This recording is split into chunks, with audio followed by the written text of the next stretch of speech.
Deux poignées de main avec deux chefs de guerre à 3 jours d'intervalle. Depuis le début de sa présidence à la tête du Conseil de l'Union européenne, Viktor Orban a un maître mot, l'apaisement. Après un premier voyage officiel à Kiev mardi, dans son nouveau costume, direction Moscou. Sauf que cette fois, le Premier ministre hongrois n'est pas sous mandat de l'Union européenne. Une escapade qui n'a pas tardé à faire réagir Bruxelles. Il est évident que, quel que soit le message véhiculé par les Hongrois et le Premier ministre Orban, la nature de ce voyage n'est pas la plus appropriée. Il s'agit d'apaisement, il ne s'agit pas de paix. Et nous pensons que cela sape l'unité et la détermination dont nous devons faire preuve pour mettre fin à cette guerre. Viktor Orban n'a jamais caché travailler main dans la main avec le Kremlin. Désormais en position de force, il s'érige comme seul médiateur du conflit russo-ukrainien. La Hongrie deviendra peu à peu le seul pays européen à pouvoir parler à tout le monde.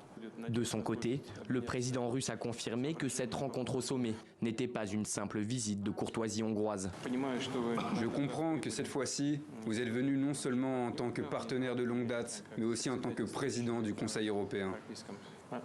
Je m'attends à ce que vous me fassiez part de votre position sur l'Ukraine et de ses partenaires européens. En février dernier, Viktor Orban s'était opposé au versement d'une aide de 50 milliards d'euros vers l'Ukraine, avant de finalement se raviser.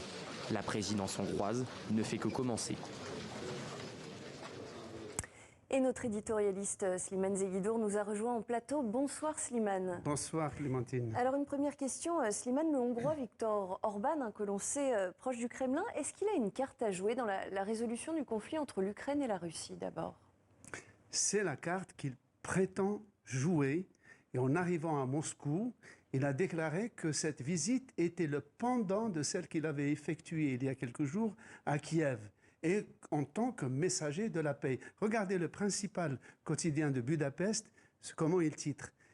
Orban arrive à Moscou comme un messager de la paix et il déclare que la continuation du conflit en Ukraine met en péril la paix de l'Europe. Donc là, il est en train de jouer l'homme de paix. Mais beaucoup d'observateurs ont noté qu'il découvre soudain cette carte, bien qu'il ait toujours été très proche de Moscou, parce qu'ils sent le vent tourner, en ce sens que depuis que la probabilité d'une élection de Trump, qui, comme vous le savez, veut régler le problème de l'Ukraine en 24 heures, et la montée du du Rassemblement national en Europe, il se dit que peut-être, à l'intérieur de l'Europe, le destin du soutien de l'Europe vis-à-vis de l'Ukraine va changer, et il aimerait en être un des promoteurs. Alors Viktor Orban qui se rêve en homme de paix, c'est une chose. Cela dit, il faut le rappeler, l'initiative elle est absolument solitaire. Il n'a obtenu aucun accord des autres États membres de l'Union européenne pour se rendre en Russie. C'est inédit au sein de l'Union européenne, ce type d'initiative prise de façon absolument unilatérale. Il y a juste eu une exception, c'est le chancelier autrichien qui s'était rendu à Moscou en avril 2022, c'est-à-dire 2 mois après l'invasion de l'Ukraine.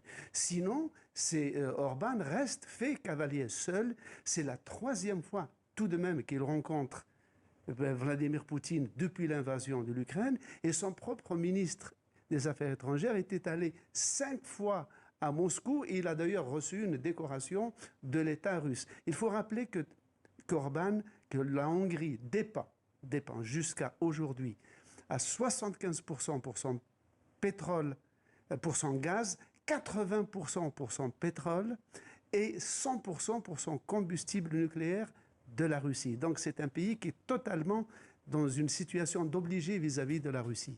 Et pour conclure, Slimane, tout cela ne risque-t-il pas de renforcer les divisions déjà existantes, on le sait, au sein de l'Union européenne ? Certainement.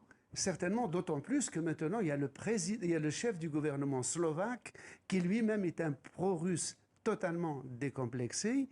Et donc, d'une certaine manière, ça commence à faire un peu tache d'huile dans des pays qui sont frontaliers, ou en tout cas pas loin, et membres de l'ancienne orbite soviétique, et aujourd'hui qui sont des États qui se proclament, qui disent qu'il faut arrêter les sanctions contre la Russie, que la guerre n'est pas une solution, qu'il faut entamer des négociations, c'est-à-dire, c'est ce que souhaite Moscou pour ensuite faire de l'obstruction et ne négocier en fait que l'annexion déjà acquise sur le terrain de territoires ukrainiens.